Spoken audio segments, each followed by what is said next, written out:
বেলাগাম অমরনাথ শাখা। তৃণমূল ও সিপিআইএমকে হুঁশিয়ারি, লোকসভার পর দেখে নেওয়ার হুমকি, বিজেপি বিধায়কের মন্তব্যে বিতর্ক। এখন সিপিএমটা চলছে তৃণমূলের পয়সা, আর ঠেঙাতে গেলে এদিকে আগে ঠেঙাতে হবে, কারণ এরা হচ্ছে দেশদ্রোহী।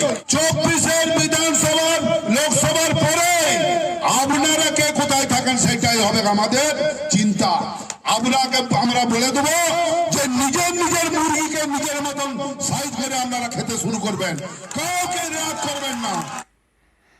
আর মঞ্চ থেকে নেমে এই পরিপ্রেক্ষিতে সাংবাদিকদের মুখোমুখি কি বললেন তিনি, দেখাবো। বিধানসভা নির্বাচনের পরে যেভাবে আমাদের 60-61 জন কর্মীকে মার দিয়েছে, বিভিন্ন লোকের সম্পত্তি লুট করেছে, ঘরছাড়া করেছে, বিনা অপরাধে হাজার হাজার লোককে কেসে ঢুকিয়েছে, তো আমরা কি কোনো কিছু 24-এ পরে না করে ওদের কি গালে চুম খেয়ে ছেড়ে দেবো নাকি? যার যেমন মুরগি খায়, আমরা যেভাবে গোলাটা কেটে মুরগি খায়, আবার পেছন দিকে ঠ্যাংগুলা কেটে খায়, সেভাবে খাবে। এরা সিপিআইএম এর ভোটে জিতেছে, ভোট কেটে নেওয়ার ভয়ে সব মন্তব্য করছে। কটাক্ষ তালডাংরা তৃণমূল বিধায়ক অরূপ চক্রবর্তী।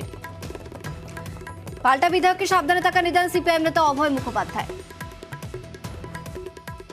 আমাদেরকে সিপিএম পারেনি, মাওবাদী পারেনি, বিজেপি পারেনি, সিডি পারেনি, ইডি পারেনি, সিবিআই পারেনি। ওরা আমাদের কি করবে? এটা বাচ্চা ছেলেদের মতো কথা। অ্যাকচুয়ালি হচ্ছে ওরা সিপিএম এর ভোটে জিতেছিল, এখন জ্বালা লাগছে যদি ভোটটা কেটে যায় তার জিতবো না, তার জন্য যা পাচ্ছে আবল তাবল বুকে বেড়াচ্ছে। সিপিএম কে মারধরে কথা বলছে, আবার ভোটের আগের দিন চুমু খেয়ে বলে ভোটটা দিয়ে দেওয়া যায়।